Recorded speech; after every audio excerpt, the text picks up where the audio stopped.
Greetings from LA, my dear friends. This is Daisuke, and I very much hope that this video finds you well and in very good spirits wherever you are in the world.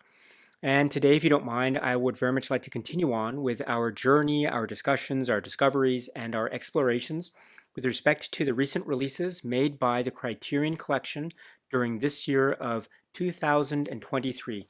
And specifically, I'd like to speak about the films that can be found within the context of this wonderful box set, Blu-ray set, which was released by the Criterion Collection about a month or so back.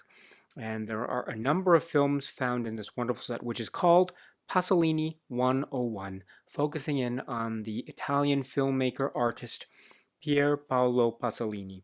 One such film that's included in this set is what I'd like to talk about today, and it's described as being from the year 1969. It is directed by Pier Paolo Pasolini, and the name of the work is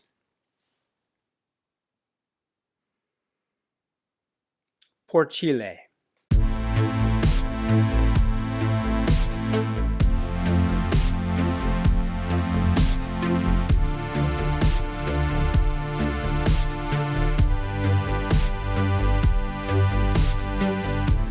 This is the work which is described as being from the year 1969. It is bold, extraordinary work in a filmography that is so bold and extraordinary from the director and artist Pier Paolo Pasolini.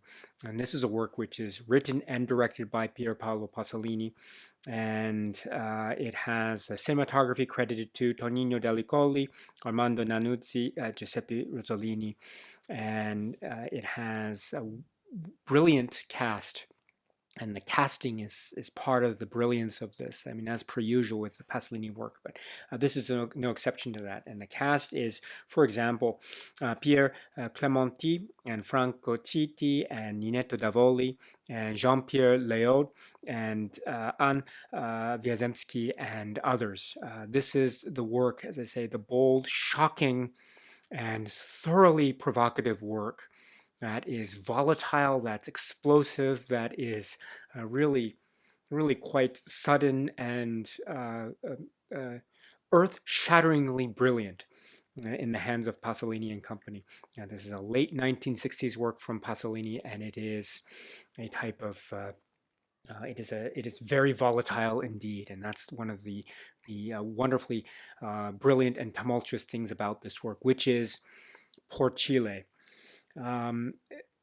Let me just be upfront and say, I think if I were to describe, or if I were to try to express just how much I so admire this work, PORCILE, I would say that it could be my favorite work by Pier Paolo Pasolini, directed by Pier Paolo Pasolini. I think it has that wonderful and perfect mix of the type of agitation, of the urgency, of the Pasolini message, and wrapped in this tale, which is actually constructed in two separate tales, or seemingly separate tales. That is, again, part of the brilliance of this dynamic. And one wonders how these tales and how these separate storylines might or might not be correlated with each other. And it has an agitation and urgency and currency and a almost a violent volatility that is flying in the face, spitting in the face, if you will, of a type of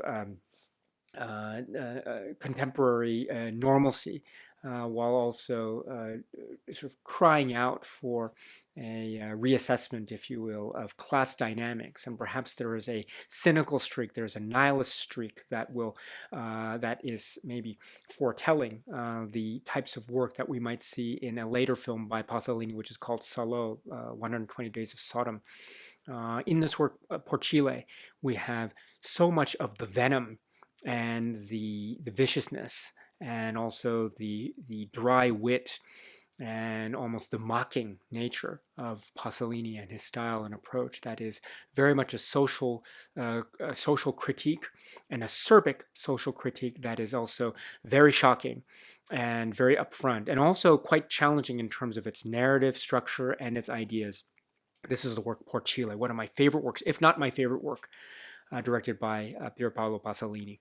What a brilliant and shocking work this is. And I mentioned the challenging nature of its narrative structure, because as I alluded to before, this could be said to be comprised of or made up of two parallel story arcs or plot threads, which may or may not be connected with each other. Perhaps at first glance, they might not necessarily seem to be connected with each other. But again, upon watch and rewatch and interpretation and reinterpretation, one may identify certain connections or not between and among these plot threads. So, but the first plot thread, or one of the plot threads, could be said to be focusing in on the Pierre Clementi character, who is described, or who could be described as being a type of nomad figure in this bleak world, a type of desert or mountain landscape, the Etna landscape, which is also layering into a type of, say, medieval setting or environment. But the bleakness or the broad stroke blandness of the landscape might suggest a type of, say, post-apocalyptic zone that is also meant to harken back to a type of medieval past or historical past or precedent. And we also get that in the sense of the decor and the technology and the militarism, as well as the type of, say, way in which this plot, the Clementi plot, unravels, and we get this type of solitary figure that slowly but surely builds into a type of, say, community with its own, say, almost perverse type of socioeconomic morality that is developed slowly but surely in this nomadic landscape, in this barren wasteland nomadic landscape. And you throw into this mix the idea of violence, the idea of violence begetting violence, and also the idea of a type of nomadic-based savagery that also has some links and maybe a type of amoral or immoral, what one might call a sense of, say, maybe what might be described as being critically, maybe societally derided perversions, end quote. This idea of maybe a type of revolutionary spirit that has a violent streak, and you throw into the mix notions of institutionalized militarism at the sort of that are kind of antagonistic forces. You have the idea of gender roles and gender sort of equality or inequality, as the case may be. You also throw into the mix this idea of cannibalism and devouring, and that is both direct and also metaphorical, because we can look at this as a type of, say, lament of, say, social, economic, and cultural norms that could be said to be things that Pasolini is identifying in the context of this work, PORCILE, and the idea of devouring and class structures devouring other class structures, maybe the lament for, say, the quote-unquote failures of working class movements, end quote. And whether that's true or not, or or maybe that is something that is wholly from Pasolini's perspective. But you can really get a sense of the venom, and maybe even the disappointment, and maybe even the cynical and nihilistic nature of this type of, say, belief structure that is put on its head in this first strand. And I'll get a little bit into more of the class devouring structure of this later. But the other plot point, because this is one plot point of two fundamental plot points, the second of which being one set in a type of modern day Germany, post-war Germany, and it's an industrial Germany or industrialized Germany that also has its antecedents in a type of, say, bourgeois, upper class surroundings, which has a type of classical, almost a painfully classical literary bent, and the idea of, say, the trappings or the decor of a type of upper class nobility or bourgeois sensibility,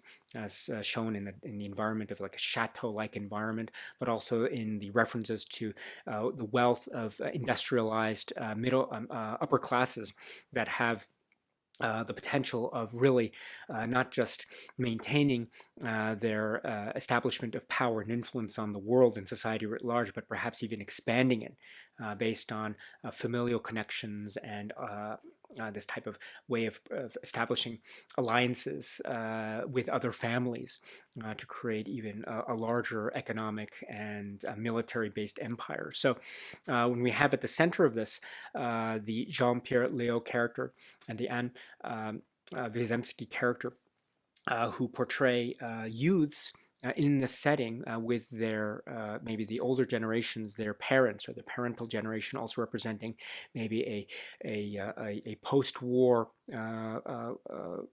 almost post-war industrial-based wealthy class, and there are certain secrets and maybe war-based or war-linked secrets that are part of the maybe underlying disturbing qualities of this slow reveal of past crimes and past secrets having to do with maybe aspects of the war of World War II, the World War, and the Holocaust, and also certain aspects of the rise of Nazism in post-war Europe, and how these two use, in particular Jean-Pierre Léaud character, play into these surroundings in a way that is also said to be, again, a viewpoint or a perspective by Pasolini on the bourgeois class, and a type of quote-unquote perversion, end quote, that could also be said to be linked to a type of cynical nihilistic viewpoint that Pasolini seems to be espousing when he is telling this tale.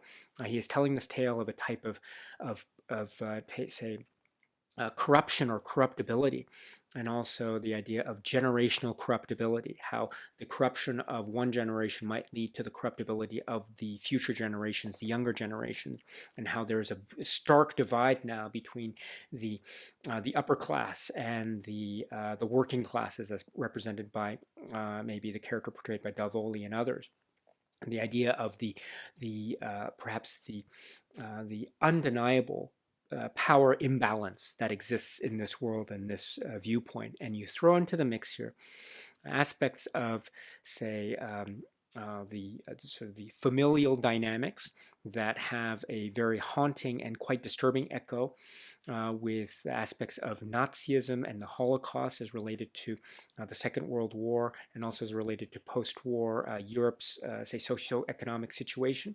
And then you also have throw into the mix here this idea of a type of maybe self-mocking, or even maybe a direct mocking by Pasolini of a type of quote unquote hip new left politics, unquote, that is also flying in the face of a type of quote unquote sturdy traditionalism that is also having unearthed certain secrets and vicious secrets that are also the basis of, say, blackmail or double cross or triple cross, as the case may be.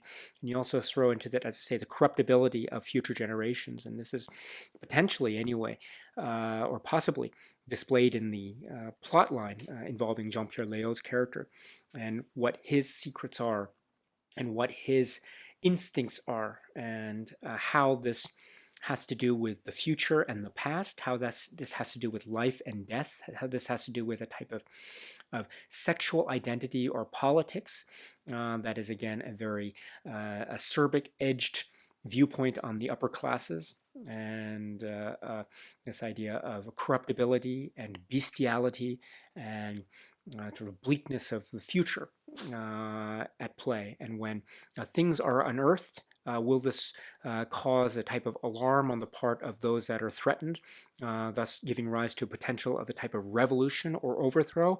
Or will things be thrown under the rug and things be, to borrow a phrase, hush hush? Again, you have to watch the film to find out. But this is, I think, part of the disturbing and brilliantly provocative trend or trends that we find in this great work that is PORCILE. I should say that, again, we have these two plot threads, and one of the great challenges, one of the great games that one can play as a viewer is to see how, if at all, these two plot threads are connected with each other. I mean, are we dealing with two wholly separate, distinct plot threads, or are there some psychological links between the two? Are there any kind of literary similarities that we are meant to draw because we see them juxtaposed? Is there maybe this possibility of interpreting one being, say, the outgrowth of another, or vice versa? Is one, say, a dream or vision of the other, or vice versa? Or are they wholly separate, living in totally different times and spaces? And or is this juxtaposition meant for us to be provoked by maybe considering this work writ large as a type of, say, class devouring class, or maybe a type of cynical look and or a lament or perhaps even recognition of the futility of, say, a type of socialist utopia? And we get a sense of this through, I think, a number of clues. So, for instance, the casting. I think the casting is very important here, and this is acknowledged in one of the supplements that we find together with this disc for Porcile in the Criterion Collection box set, because Pasolini does mention here about how the casting was purposeful, and it was meant to remind us of, say, very famous actors, for instance, very famous actors who were, for example, very prominent in the filmography of Jean-Luc Godard, but they are also, many of the prominent members of the cast are French actors, and we know from Pasolini's past work that he has this way of working with actors, either quote-unquote non-professional actors that we've seen in very prominent roles such as Acatone, Gospel According to Matthew, etc. But we also see areas where he has employed professional actors and very high-profile actors. For instance, think of Mamaroma, or maybe in the future we might consider Medea. And here, or Teorema, etc. And here we have Porcile with some very high-profile, notable actors. And I think that's meant to suggest, as he posits, or as he himself comments in the supplement here, it's meant to remind us of the nature of the stories that they are representing, namely the bourgeois class, stories from the bourgeois classes. And if that's the case, then the Clementi character in the sort of medieval barren Etna landscape, the medieval barren landscape, the nomad story, the fact of his casting might therefore suggest one of two possibilities. Either his story is meant to suggest a type of, say, maybe a reemergence of the possibility of some kind of socialist utopia that's meant to represent a total overthrow of the established classes, the possibility of revolution, or the fact of his casting and also the fact of the trajectory of the plot might suggest a type of, say, inability for such a socialist utopia to exist in this world, thus creating a real sense of a type of nihilist perspective where there is a type of hopelessness that is represented both maybe directly and also by nuance. And if that's the case, then there's no hope for a type of overthrow of the powered or landed classes in favor of a more Marxist or utopian, quote unquote Marxist or utopian ideal. And in fact, maybe the power balance is forever usurped or upended in favor of the powerful and against those who have no power. And perhaps that will never change. And not only will that possibly not change, there's a kind of a cruel wit that is applied. There is this way in which justice will never be served. And there's a way in which the corruptibility begets corruptibility.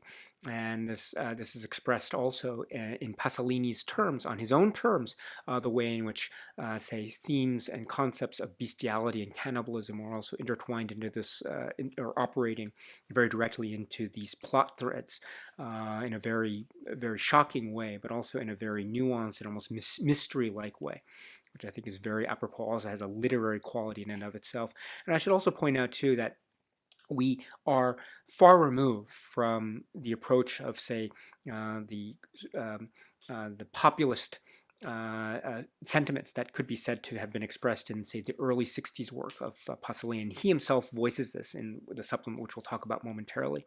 And we get the sense of, not just in terms of the casting, not just in terms of this very hyper-realized or hyper-stylized dual plot thread structure, and also the outrageous nature of many of the ways in which the plots unfold in a very outrageous way, brilliantly outrageous and shocking, but also in the way in certain scenes are shot.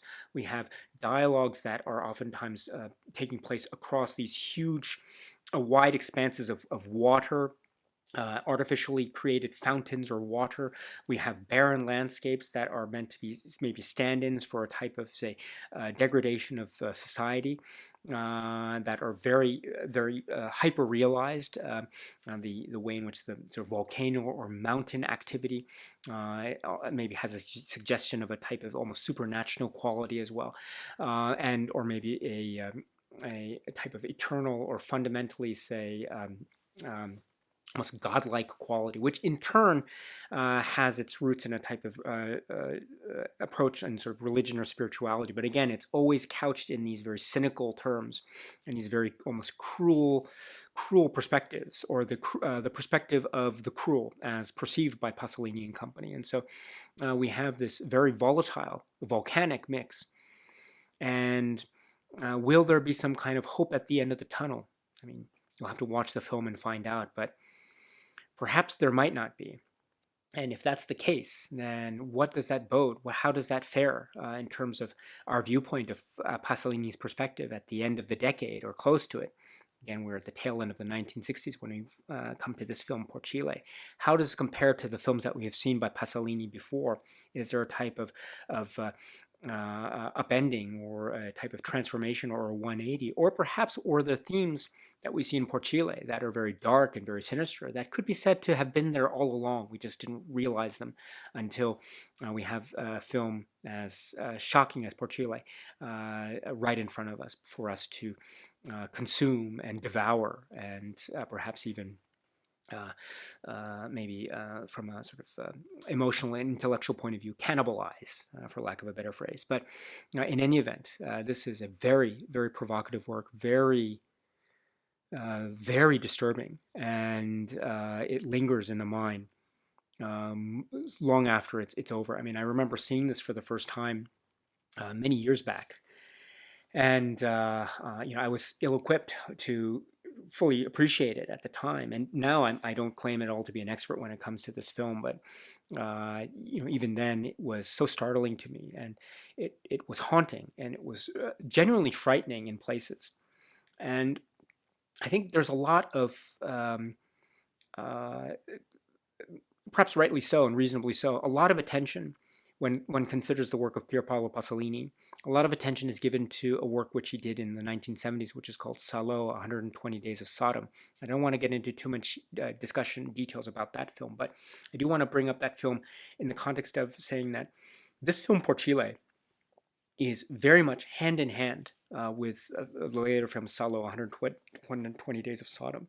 And there is a dialogue that's occurring in this film, such as the latter film, that could be said to be about the sort of incompatibility of cross-class dynamics to the point of a destructive nature of one class versus the other, or one class versus others.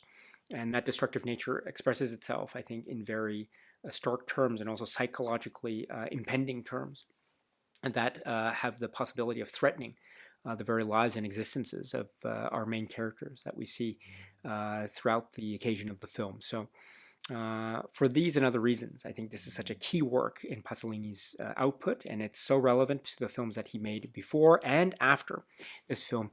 And on its own, it stands as a towering achievement. I mean, Pasolini's films are themselves, each in their own way, landmark achievements, filled with so many ideas, so many ideas. I mean, just to watch these films and to experience these films, one cannot escape the idea that Pasolini was super intelligent, so filled with thought and ideas and thinking. And you watch any of his films, you get that. Well, if you watch Porcile, you get that, and also you get the acerbic cynicism, almost violently erupting on the screen, and perhaps also even hidden away, oh so slightly, behind the veil of the quirky dialogue and the very interesting choices of framing and the positioning of characters and the looks of characters meant to suggest something of the sinister nature of secrets of the past, as well as a type of frightening, a portentous nature of things to come, and everything in between.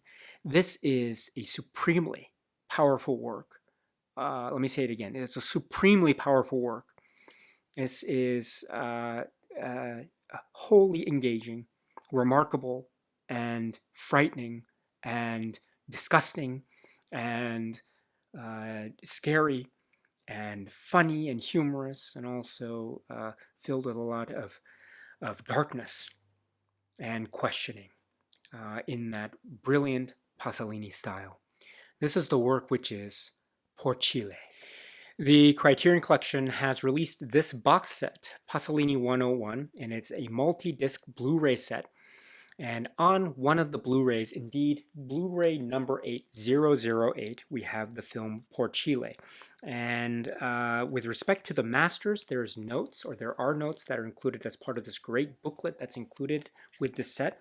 And on page 94, there's a note about the master or information thereof regarding thereto for Porcile. And I quote, this 4K restoration was undertaken by the Cineteca di Bologna in collaboration with the Criterion Collection and Compass Film at L'Immagine Ritrovata from the 35mm original camera negative provided by Studio Cine.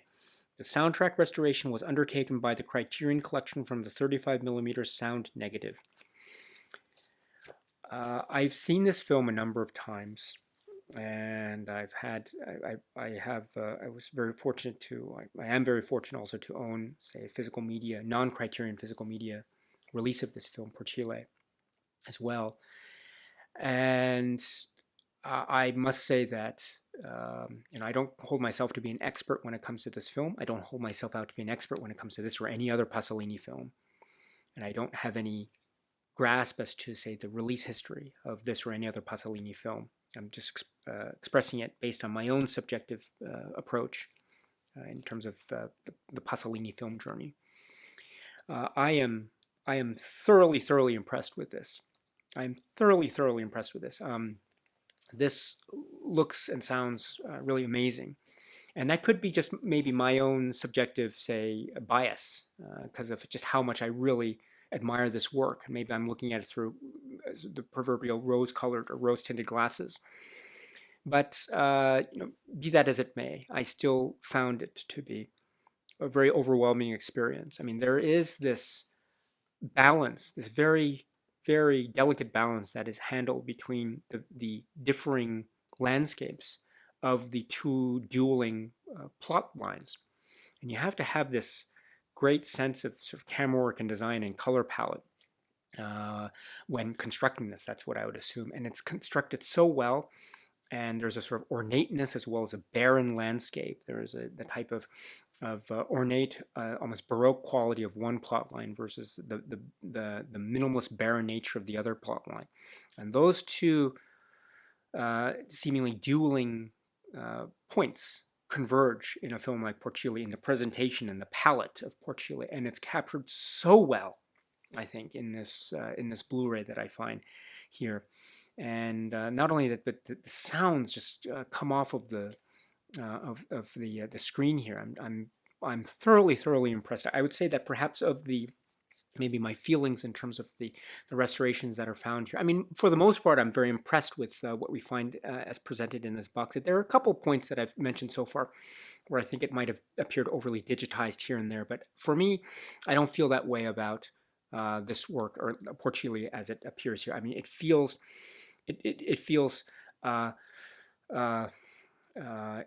there is a sense of a type of restored quality to it, that's for sure. And it looks very beautiful and striking. But again, there is a sense also that it strikes a nice balance between the aged quality, which I think it needs to have in order to remind me and my eyes and ears and my feelings of it as viewing it. It has to remind me of the type of social currency that's linked to the late 1960s. But at the same time, there's a vibrancy, which is also very important because its vivid visual qualities, I think, have their antecedents in the vivid and quite startling qualities of the way in which the plots twist and turn, in a manner of speaking. So that's my, again, very perhaps overly verbose way of expressing my admiration for the way this looks and sounds, courtesy of this set via the Criterion Collection.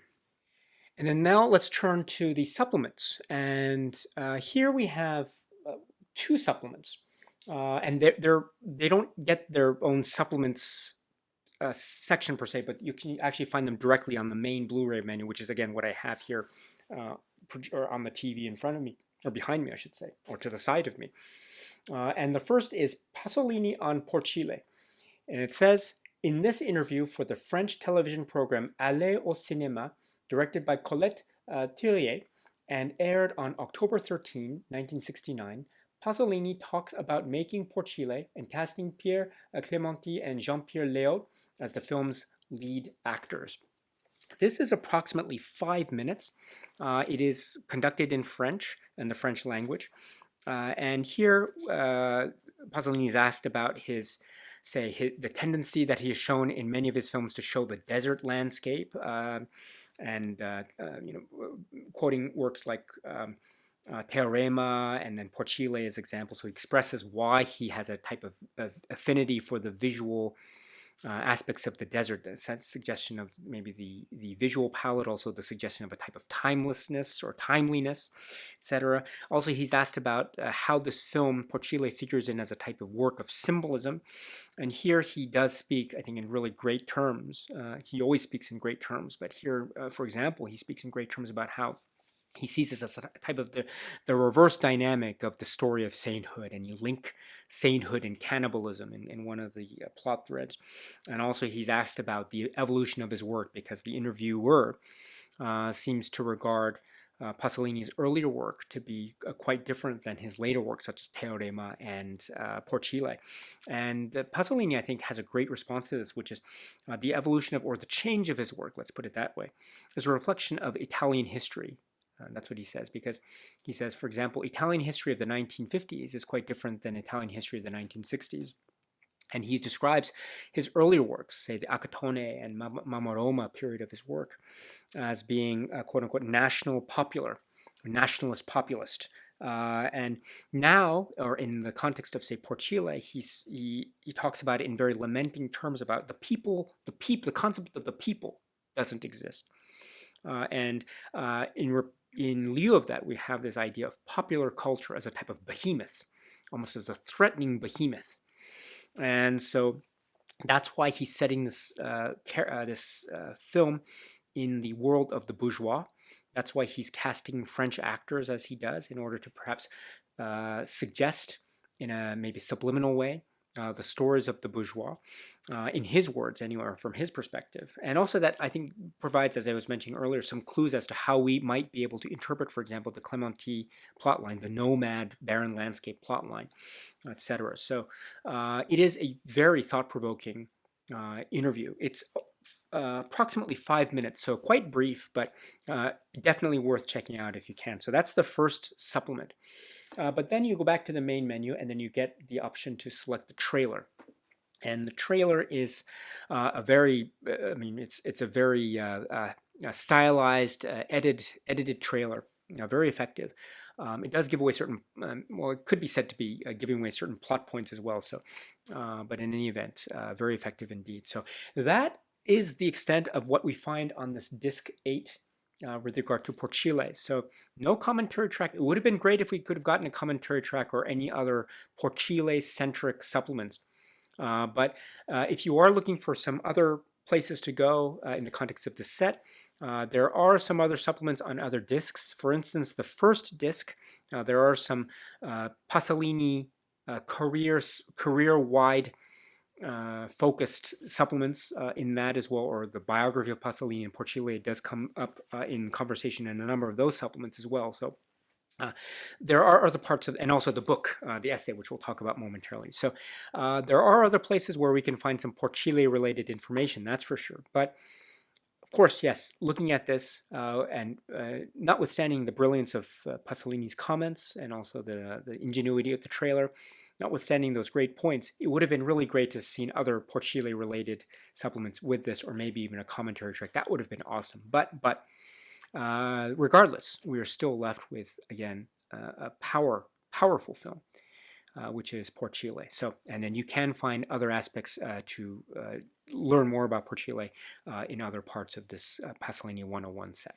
So, as I've mentioned before, we will talk about this box set and the overall aesthetic design and everything else to do with it comprehensively. We'll talk about it in a separate video, but just please note that the disc of PORCILE, which is disc number 8, would go into this sleeve right here, this hard-bound sleeve design, which I think is a really interesting design, but we'll talk more about those aspects a little bit later. And then let me now turn our attention to the booklet. Because like with the other films, we have, of course, a comprehensive essay, which we'll talk about again later, but there are also film-specific essays by James Quandt, and that's also the case for the film Porcile. There's the great James Quandt essay. There's also some excerpts from Pier Paolo Pasolini's play in verse Porcile, written in '66 and published in '79, and also some pictures. So this is another great one. I love James Quandt's links in particular that he makes to an earlier work by Pasolini, which is Teorema and others. So it might be a good idea to watch the film Porcile and also watch the other Pasolini films as much as possible before reading these essays, including that for Porcile. But when you get a chance to read the essay, my goodness, oh, it's brilliant. He outlines the two differing plot points or plot threads very, very well, and also indicating some links also to a type of a cinematic heritage, and Godard, and also Straub and Huillet, and other great thematic links as well, and gosh, compare and contrast how this work figures in to some other key landmark positions of Pasolini's filmography, as I mentioned, Salo and also Teorema, but and also as it acts on its own. And as I say, it's one of my favorite films. Oh, it's so brilliant. Oh my goodness, Porcile. So this is the great James Quandt essay. So please check it out if you can. And again, it does. If you feel like the supplements might be somewhat lacking, then definitely go to the James Quandt essays, because they, if you do feel that way, then the essays do help to make up for the providing more information, background information about Porcile. Great jumping off point for these and other of the Pasolini works that he writes about. So that is just my 2 cents, as it were, with regard to this utterly amazing film, which is Porcile. And I must say again, this is challenging stuff. This is so great, and it's so shocking and startling and funny, horrifically funny, and disturbing and chilling, and mysterious and cryptic. And it asks us, it forces us, it dares us to interpret its many mysteries in a whole host of possibilities, and it does so and then some. What a great film this is. This is the work by Pier Paolo Pasolini, and it is Porcile. All right, my dear friends, so that's it for now. And so until we meet again, please be happy and healthy and well. And please keep on watching a lot of great movies, including Porcile, including other films found in this great set, Pasolini 101 and beyond. So until the next video, my dear friends, stay strong, stay safe, and cheers.